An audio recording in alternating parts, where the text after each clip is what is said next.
Well, I spent some time in the sprayer yesterday. Looks like I get to spend some time in a tractor today.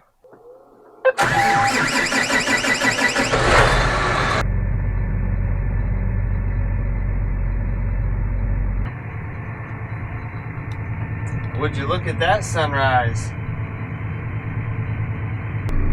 So as most of you guys probably know, we are all no-till. However, certain times of year, for certain reasons, we will work ground if we have to. And, well, today is one of those days. So I'm actually headed to pick up our chisel plow. And yes, we are going to chisel some ground in the spring. And unfortunately, it's literally like a 12-foot chisel because it's one we had from years ago. And we just don't chisel enough ground to justify anything newer or bigger. So unfortunately, it's not usually this big glorious thing when we go out to work ground because it's smaller equipment, older equipment, what we've had for years.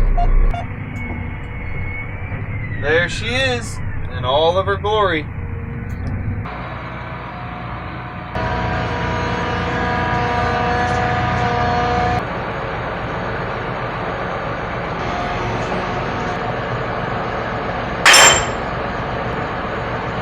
I keep being told that's supposed to work, but I have yet to get it to work.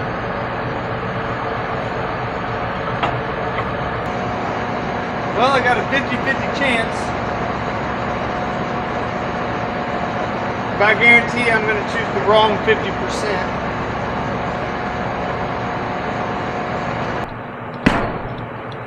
Well, that one still looks good.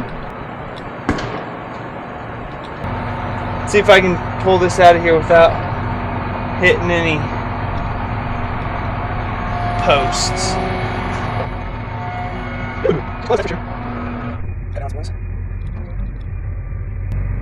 Oh, the big question is going to be that left post on my...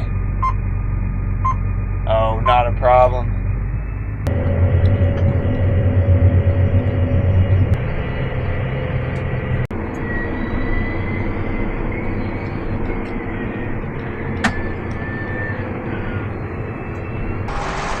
So if any of you guys have been with us for a while, specifically since last fall, if you remember right, these two waterways I sprayed with herbicide, killed everything last fall. As you can tell, nothing is growing. It's starting to get brittle.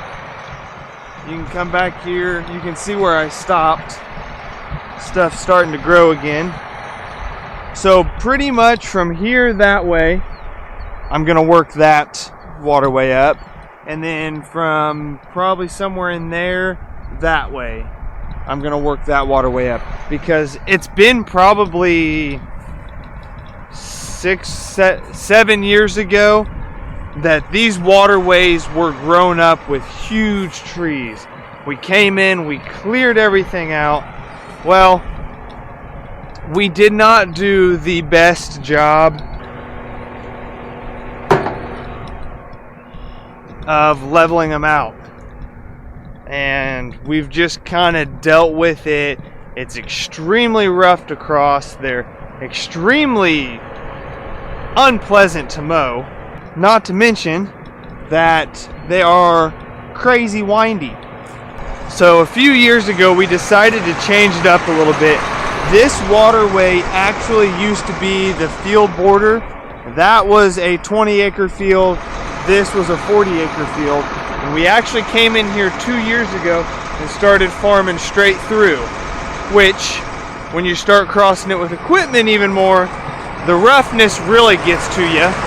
Not to mention, when you have a field that has been no-tilled east and west for probably 30 years, and then all of a sudden you come in and try to start farming it north and south, it's pretty rough. It's pretty rough. You get those grooves that inevitably get worked into it, and then all of a sudden you're now crossing every one of them perpendicular. This whole 20 acres is going to get worked, but for today, we're just going to work on getting these waterways chiseled up, try and break this grass sod, just chew it up the best we can, and that way when we come in later with a field cultivator, hopefully the field cultivator will go through it. So yeah, hopefully it's dry enough. We're about to find out. Alright, well, we're just going to start going with the waterway, just trying to see what we can do, see how this is going to work up, because I honestly have no idea.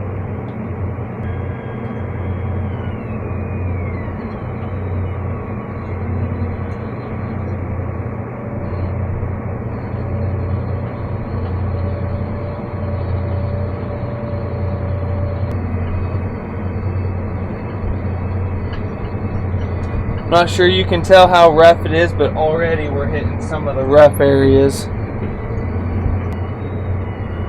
I definitely don't expect it to look real pretty and smooth after today. Just get stuff opened up, get stuff cut up a little bit, start breaking that sod layer up.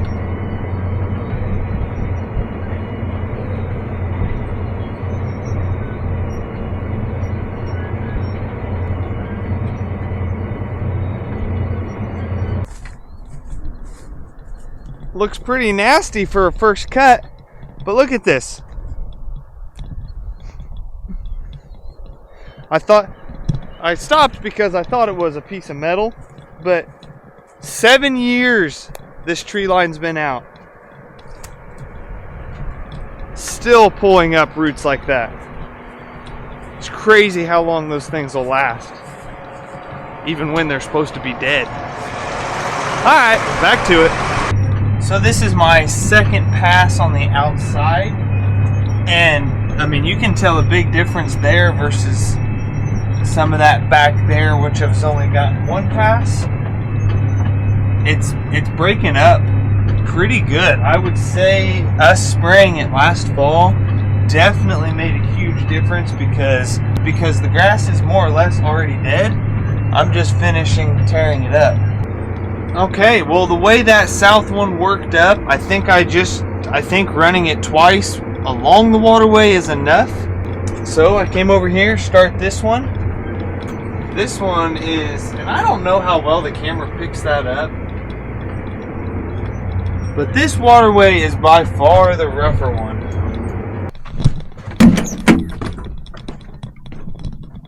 Well, again, I am pleasantly surprised at how brittle this sod was. There's just not much left. So, had my escort come pick me up. I was just going to do the chisel plow north and south now to kind of control water while we've got it opened up, but I think I'm going to try and get the field cultivator over here and break it down a little more. Break it down a little more, level it out a little more, and then put my ridges back in it. Sound good? Don't care? You're just my escort. Friday before vacation, I'm picking up sticks. I don't care what you do. Yeah, very true. Well, we still haven't been able to burn those brush piles, but Kyle's been working hard cleaning up all the roots and sticks that were left.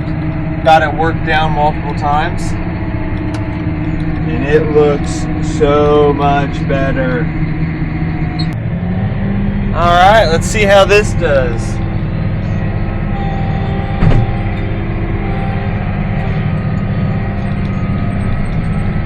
Nice thing about this is I'm a lot wider. So one round across the waterway should cover the whole width.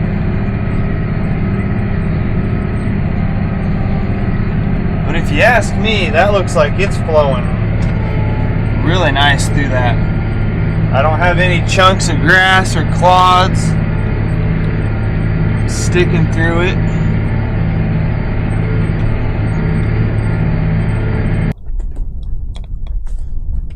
Well, at least I got over both waterways once before that happened. There's not much left of that tire. And it's getting windy out here. That's one of the problems you run into running old equipment like that. So, that'll be getting a new tire here shortly.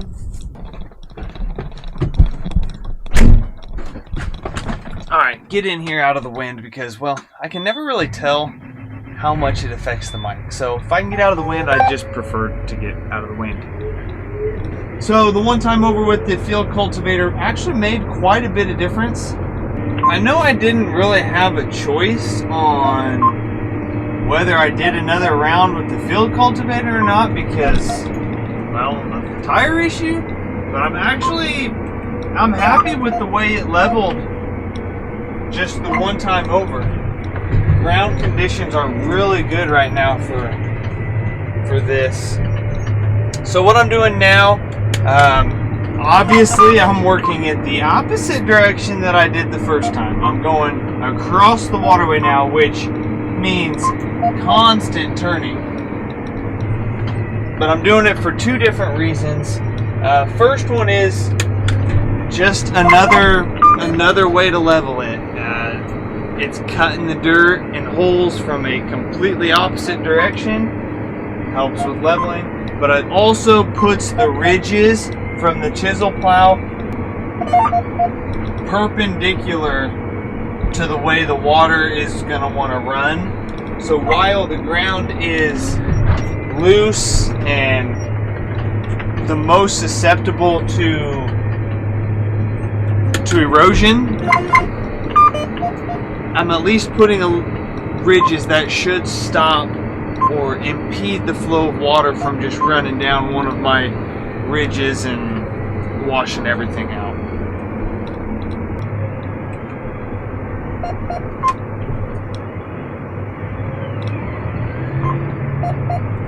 Missed my turn. Well, I am definitely tired of driving in circles, but good thing I've only got a few more. A couple more rounds and the second waterway will be chiseled as well.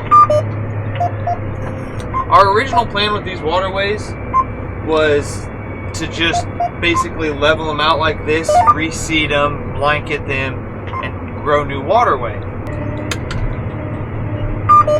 But then we got to thinking, if we're going to do all of that anyway, being that we're no-till, why not try and farm them with no waterway?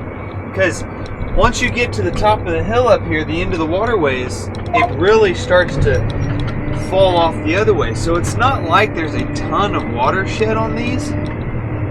So that's what we're going to do. When we come back in to work this field down with the field cultivator, we're going to go right through the waterways again and plant them this year.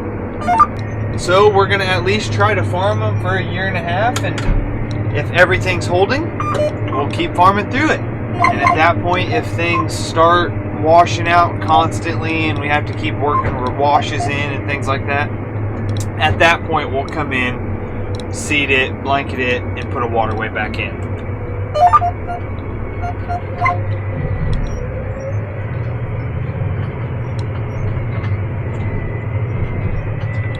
Well, that's finally done. I can't tell you how many circles I just made. Way too many. But guess what? I'm going from those waterways back to that tree line. We have finished the one we were working on, and, well, this farm has quite a few of them. So, as the weather stays nice and it stays early enough in March, we're just trucking right along. Hopefully we're going to get this one pushed back and that one. The trees on the back side, that's kind of a ravine, so those will stay. But we want to get this line pushed back to there. Same with that one. So, quite a bit of work. But hey, it all needs done, and any little bit we can get accomplished will be less we have to fight when it comes to planting. Show you guys real quick a little bit what I'm dealing with this tree line. So unfortunately, it's one that has been pushed back in the past but not completely cleared out, which actually makes things worse because now I've got all this little shrubbery that pretty easy for me to pull out, nothing major there. I've got that mixed in with all of these huge trees that obviously I can't touch. The excavator is going to have to come in here for. But the part that really throws a wrench in how smoothly this goes is all this dead stuff. So from a previous year, pushing limbs back, when you don't take out the tree line, it's really easy just to knock limbs down, shove them back in the tree line, and then you don't have to worry about them. Until now. But does not matter. We got to get it cleaned out, and we'll be thankful when it's done. I just remembered that when I quit the other day, I've got a leak right here. This line has been most likely pushed up against something. It's like I'm constantly beating it into trees or something. Don't know why it would be hitting. Looks like that one's been tweaked a little bit, but I think it's this one that's leaking. It's just a little drip right now, so I'm gonna keep running it till it blows. And I just realized I'm basically on E, so we don't have any fuel wagon up here, so let's just hope I don't die with my door not being able to open.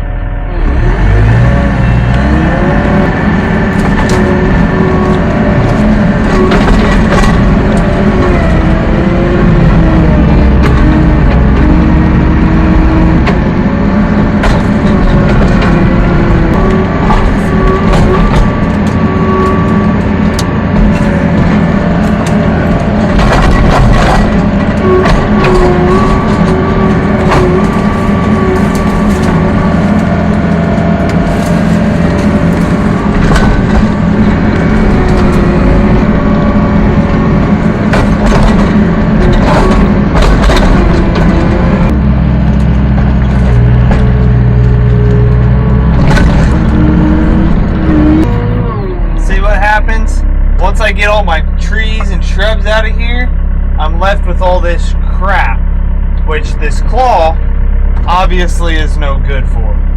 I have to switch over to the grapple and just start pushing. It's a mess. It's not fun, but somebody's got to do it. And that somebody is usually me.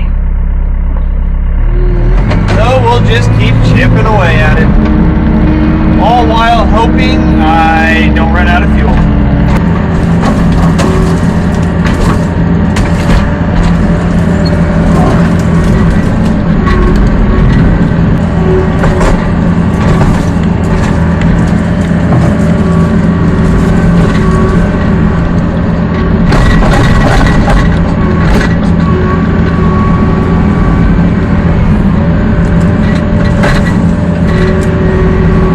Ended up getting just about all the little shrub pulled away from this side of the tree line.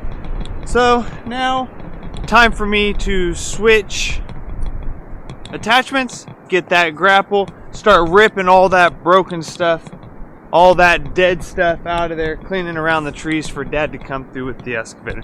But that's gonna have to wait until I get a little more fuel. So for now, I'm gonna go ahead and get that tractor back to the shop and finish the day out over there.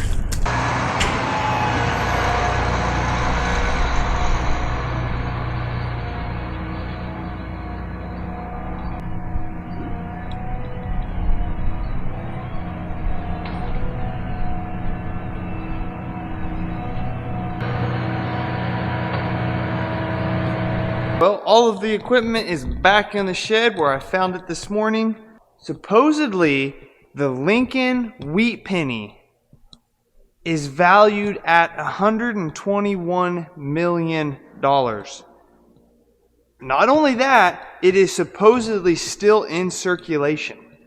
So, who knows? Before you guys just forget about those pennies and your cup holders and your couch cushions, check them, make sure they aren't that extremely rare Lincoln wheat penny that could be valued at a ridiculous amount of money and you didn't even know it.